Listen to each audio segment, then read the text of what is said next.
StraighTAllDay.com. Into the show, you learn the discipline to show up day after day to do the work, confidence to put yourself out there boldly and authentically, and the mental toughness to continue showing up, doing the work, putting yourself out there, even when the success you've expected to achieve has yet to be achieved. And on top of all this, you get a huge dose of personal initiative, that is the go-getter energy that moves any one of us, including yourself, to go make things happen instead of waiting for things to happen. And then we put all this together into a series of frameworks, approaches, insights, strategies, and techniques, all underneath the umbrella of one unifying philosophy that is called Work on Your Game. My name is Baldwin, also known as Dre All Day, and welcome to the show. And today's topic is, we're getting into part 3 of who knows how many, where I am responding to questions that were texted to me from members of my texting community. So before we get into this, let me tell everybody, if those of you didn't know I had a texting community, let me tell you how it works. Every morning I send out a message that is guaranteed to have you focused, sharp, and on point to start your day. I call it the daily motivation. You can receive this message completely for free every single day. All you got to do is text me at my number, which is 305-384-6894. And every morning when that text goes out, you and everyone else in my text community shall receive that message straight to your phone free of charge, just like you receive any other text message. And when I send out the call for, hey, who would like to get ask me a question that I can answer, maybe on my podcast, you can respond, and maybe your question will get read on the show, just like these questions are being read. Secondly, Work on Your Game University is the only place to get coached by me directly. We have one-on-one programs, we have group programs. They are not all advertised, folks. So if you would like to work with me directly, all you need to do is go to workonyourgameuniversity.com, schedule a call with us, and we will let you know what options are best for you, given where you're at, given where you're trying to go, and your current situation. But you have to get on the call and talk with us, me or somebody on my team, because we don't let just anybody come into the university. That's how we maintain the integrity of what we have going on over here at Work on Your Game. Again, the way you get in is going to workonyourgameuniversity.com. So now, without further ado, let's get right into part 3 of X, because we don't know how many parts this will be, of me responding to questions from my texting community. This question here is from Isaiah, who is in Lexington. He says, what if an opportunity that can change your life forever presents itself, but you are too afraid to do it because of a lack of funds? What should I do? Okay, so first of all, Isaiah, I am not a fan of what should I do questions, because I don't have to live with the results of what you end up doing. So if I answer your question and tell you what you should do and then you do it, you have to live with the results. So ultimately, what you should do is make a decision about what to do. What I do, whether you were a person texting me, whether you were a coaching client of mine, I'm not going to tell you what to do. Most of the time I won't, unless if it's a painfully obvious thing, then I will tell you what to do. But in situations like this, we're going to break down your question in a second, but what I like to do is present to you all the options to help you understand the permutations and ramifications of the decisions that you could make, so that you know you're making an informed decision when you do make a decision, because life is all about decisions. It's all about the decisions that we make. So whatever decision you make, you have to live with, and your life is going to be a amalgamation of all the decisions that you make. So let's back up here and look at the question that you asked. An opportunity that can change your life forever. I'm assuming that this is in a positive way, is presented yourself because you're afraid to do it. So I'm, again, assuming this is something that you actually would want to do, and it could change your life forever, but you're not doing it because of a lack of funds. So is it fear because something else, or is it just a lack of ability? Because you're saying you're afraid to do it because of a lack of funds. Well, if you don't have the money, you don't have the money. So I don't understand where the fear comes in. Is it fear that you could have the funds, but you just don't want to part with your money? Or is it an inability to do it because you don't have the funds? So this question is confusing me a little bit. Is it that you don't have the money, or is it that you do have the money, you just don't want to part with the money? So that part was going to be an unsolved mystery here, because Isaiah is not here to answer for himself. And so we're just going to go with the question that he asked as it was presented. If the opportunity can change your life forever, if you truly believe that, and it can change your life in a positive way, Isaiah, then what I would do, not knowing what this opportunity is or who you are or what it is you're trying to do, I would find the money. That's what I would do. If it could really change my life forever, well, that amount of money that you have, that money's going to go one way or another. That money's going to find its way out of your pocket one way or another. So you might as well let that money leave your pocket with something that could change your life forever, rather than you spending it at the mall or at the bar or at a restaurant or whatever else you happen to be spending money on. In other words, things that aren't changing your life forever. So if this thing could change your life forever, I would find a way to supplement the money that you already have and invest in whatever that thing is that will help you go wherever it is that you believe it would take you. That's what I would do. Again, not knowing the context of what the situation is. Now, if you're afraid for another reason, which you have not articulated here, then I can't help you with that because you didn't give me the information. So if I was talking to you one-on-one here, I would ask a lot more questions so I could find out what really is going on.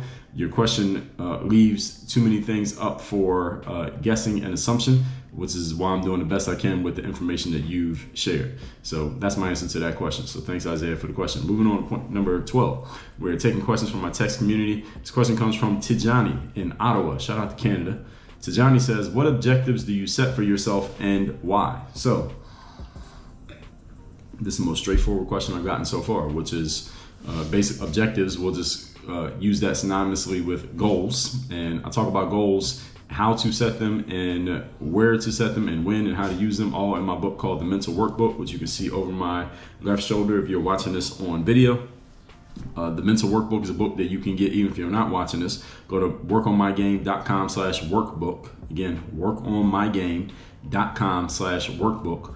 Or when you order either of my free books, The Mirror of Motivation at mirrorofmotivation.com or The Third Day at thirddaybook.com, we'll take you through a sales funnel. At some point, we're going to offer you the Mental Game Super Duper Bundle, which includes my book, Work on Your Game. It includes the Bulletproof Mindset book, includes 30 Days of Discipline, and the Mental Workbook. So you can get the Mental Workbook that way, indirectly through the sales funnels where you'll be getting a bunch of books, because who reads this one book anyway? Or you can get it directly, just one book, by going to workonmygame.com. So the objectives that I set for myself are, I lay out how to set your goals in the Mental Workbook. Now, as far as my personal goals, I do not share my goals publicly with anybody. Nobody knows what my goals are. Only person who knows my goals are me and anyone who is directly involved in any of my specific goals. Let's say I have 50 goals. If there's someone who's directly involved with helping me reach 7 of them, they know about those 7, but they don't know about the other 43. And if someone is not directly involved in me reaching any of my goals, then they do not know what they are. And Tijani, unfortunately, you are not directly involved in helping me reach my goals, so I do not tell you my goal or this audience what my goals are. I do have them though. That's why I wrote a whole book on it, but I don't tell other people what my goals are. And I actually wrote about that in my book, Work on Your Game. And there are different rules of thought on this, different schools of thought rather on this. Different people think different from me, and neither is right or wrong. I'm just telling you how I look at it, is that I suggest to people not to tell people your goals, because the energy that you get from talking about your goals to another person gives you a slight amount of satisfaction, because remember, the brain doesn't know the difference between imagination and reality. So it gives you a slight amount of satisfaction even though you haven't achieved the goal yet, and that can take a little bit of air out of the balloon, so to speak, of you actually doing what is necessary to actually reach the goal. So this is why I suggest to people not telling others your goals. But if you want to, you can. There are very successful people who tell everybody all their goals, and there are successful people who don't tell anyone any of their goals. So you have to choose how you want to do it. Good question. Next, number 13 is from Shayla in Florida City. I'm answering questions from my text community. Shayla's question is, how can I get to the WNBA? Not the NBA, but the WNBA. Okay, so I can make a couple jokes here, but I won't. So Shayla in Florida City, how do I get to WNBA? So this is similar to the question that we answered yesterday, which was from, who was that? Number 7 from Baldwin, who was saying, how do I get onto a college basketball roster, bro? Shayla, the same way that anyone would get into the NBA or a college basketball roster, is sports is a meritocracy. You have to play your way into the WNBA. Can you play? That's the first question. Can you play? Do you have proof that you can play? If so, then you don't even need to ask this question, because all you have to do is keep playing the way that you know you can play if you're WNBA level, and you will get an opportunity in the WNBA. The people who work in the WNBA, their full-time job, not everybody there, but there are people who work there whose full-time job is to find players who are pro level, who are good enough to play in the league, and get them on somebody's team. That is their full-time job. So if you are skilled enough to play your way into the WNBA will find you. All right, there's no tricks that you need to pull in order to make it happen. It will happen just because you have the game to make it happen. If it's not happening, it's probably something about your game that is missing. It could be your height, it could be your age, it could be your background, it could be your pedigree. It could just be the fact that maybe you're just not as good as you think you are. Any of these things could keep you from being in the WNBA, but these are all part of the pedigree that the WNBA would need to see in order to say, hey, we want Shayla on our team. But if that's not happening, then one of these things is missing.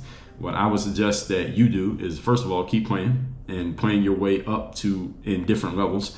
and need to get to the next level wherever you are now. So wherever you have last played, whether that was high school, college, pro, you need to get to the next level. You need to get your next job and be on the court playing. The worst thing that can happen to a pro athlete is to not be actively playing for anybody, because that gap in your resume will hurt you.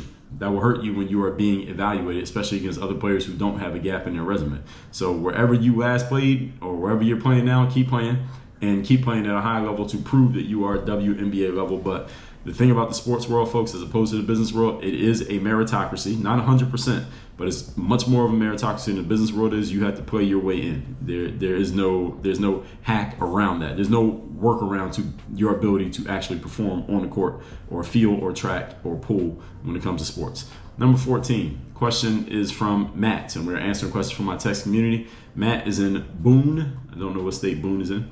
But Matt says, how much should I invest in marketing my company when I already have as much work as I can currently handle? I want to scale and I want to get bigger, but is bigger always better? That's a question he has.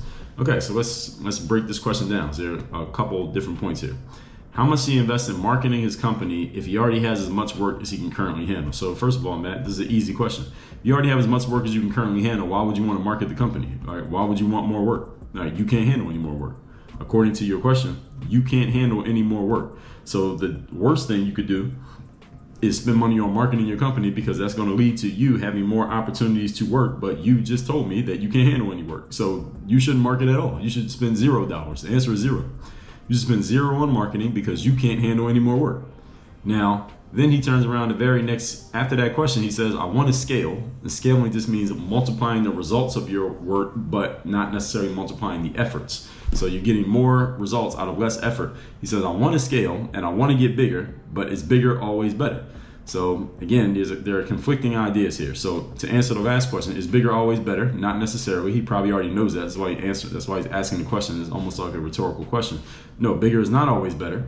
But being that you want to scale and you want to get bigger, then the number one thing you need to answer here, the challenge that you need to fix here, Matt, is you have as much work as you can currently handle. He doesn't say my company or we, he says I. So you're talking about yourself. So Matt, what you need to do is get some people on your team so that all the work is not being done by one individual, which right now, based on the context clues of your question, you are the one person who's doing all the work in your business. So you need to get some other people in your business who can do some of the work so that you can scale and you can get bigger, and is not all dependent on any one individual, which right now, again, based on context clues, everything is based on you.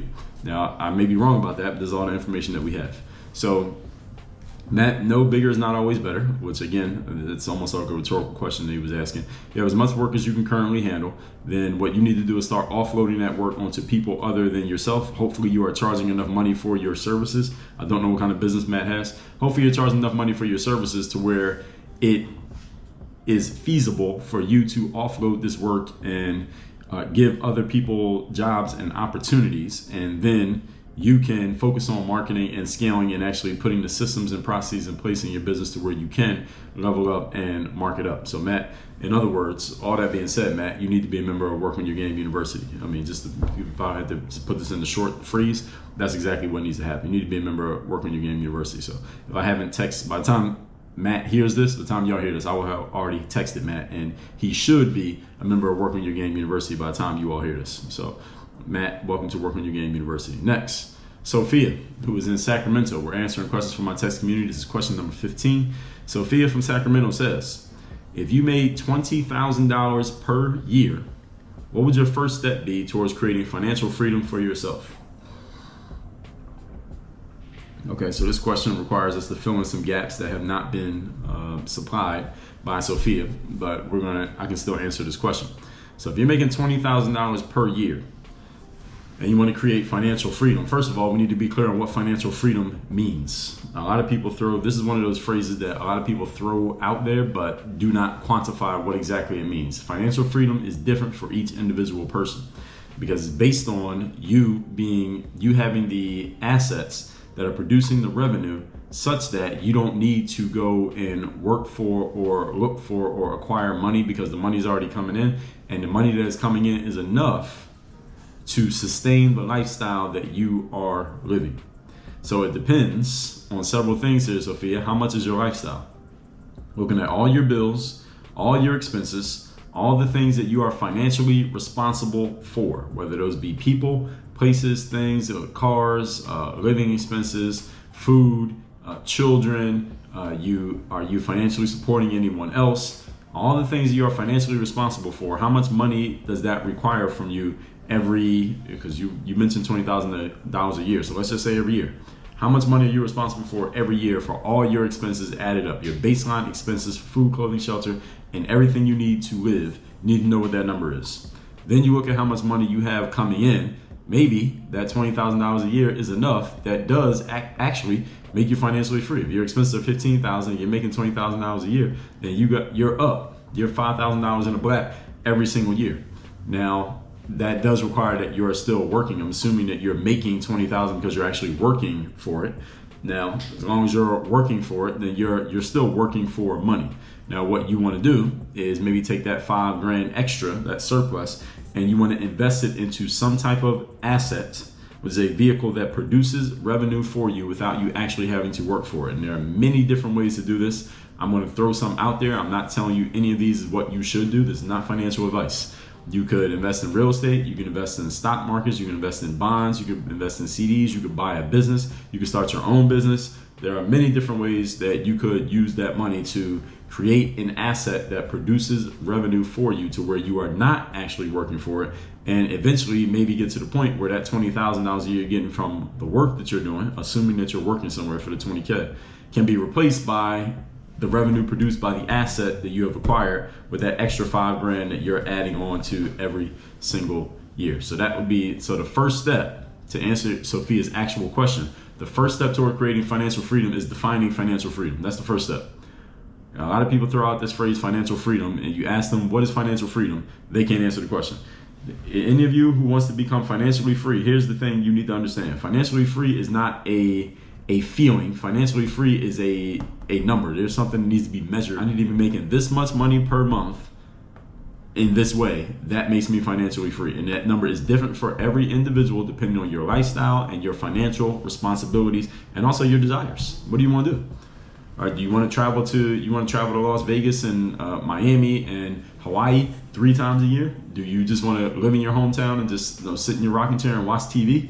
Are you responsible financially for other individuals besides yourself? You have colleges to pay for your kids. All of these things affect how much money you need to be financially free. But financial freedom is a dollar amount. It is a certain amount over a certain amount of time that makes you financially free. It's not just you feeling like, well, I made this much money, so I'm financially free. That's not the way that it works.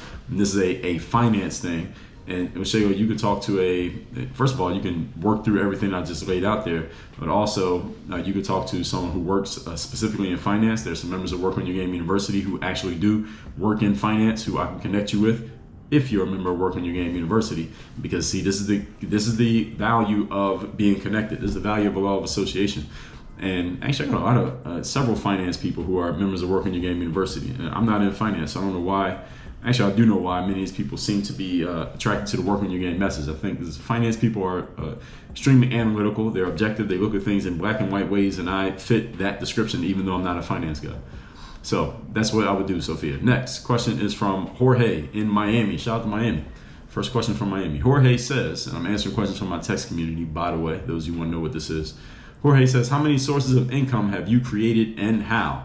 This is a good question. I'm not going to answer this directly because I'm not telling you my personal business, but I have created several sources of income. I will lay out for you several ways that I have or do earn income, and you can add them up if you wish, but there are several different ways that I've earned income. This is not an all-inclusive list, but I'll list some things. So I'll just start from back when I first started. So first thing that I ever did to create income that was outside of my self was I was selling products on eBay. I would get products and I would buy a product for $5, sell for $10 on eBay, metaphorically speaking. So selling on eBay was one of the first ways that I ever earned income. Then I started creating my own services. So I did things like personal training or training basketball players. I've done that, have done that over time. Started creating my own products. I've told you all about that. My first products were $4.99 training programs for basketball players. Then I've gone into things like coaching, which has several different iterations. Current iteration is Work on Your Game University. I have sold courses. I've probably created 30 to 50 different courses. I can't even tell you how many different courses I've created. Training programs for athletes. I've created probably 200 of those, literally 200 different training programs for athletes. I've done professional speaking gigs. I have worked regular jobs. I've worked 9 to 5 jobs. I've probably worked 20 to 30 jobs outside of entrepreneurship in my lifetime. So those are all sources of income. What else? There has been investments that produce dividends. That's another source of income. What's another thing?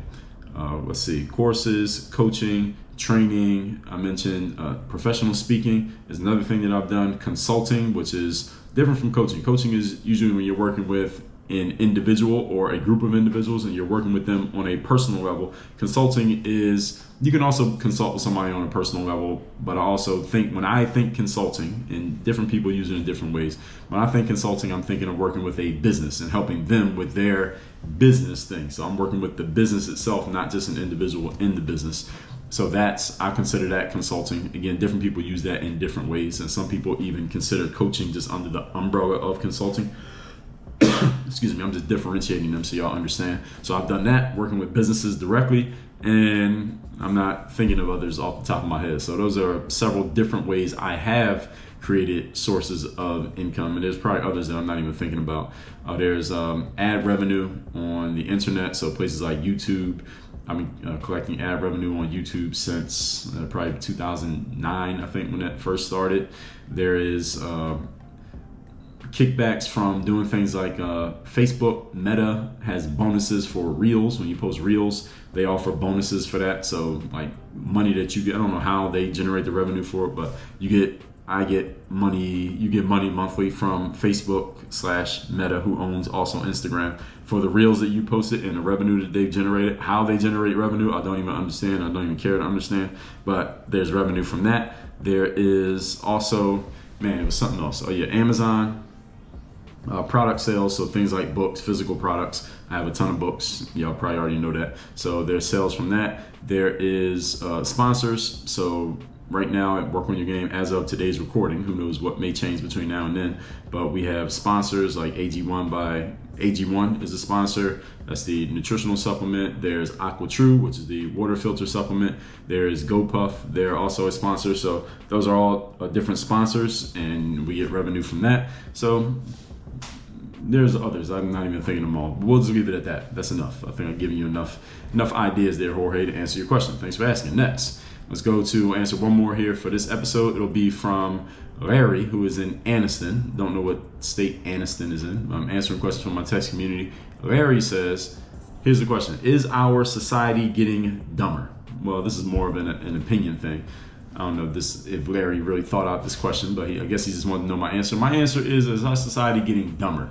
I would say no. I don't think our society is getting dumber. I think our society is actually getting smarter, but at the same time it's getting more divided. So the dumb people are getting dumber as they were already dumb, and the smart people are getting smarter as they were already smart.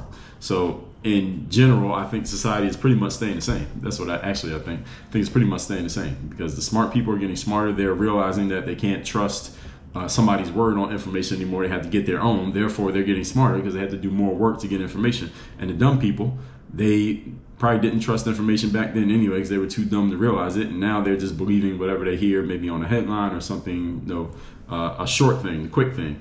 And they're getting dumber in that space. So both sides are getting wider and wider apart. The lower class is getting bigger, the upper class is getting bigger, and the middle class, the people who are in between, is getting eliminated. The middle class is getting eliminated in pretty much every aspect of life. So how's that for an answer there, Larry? Thank you for the question.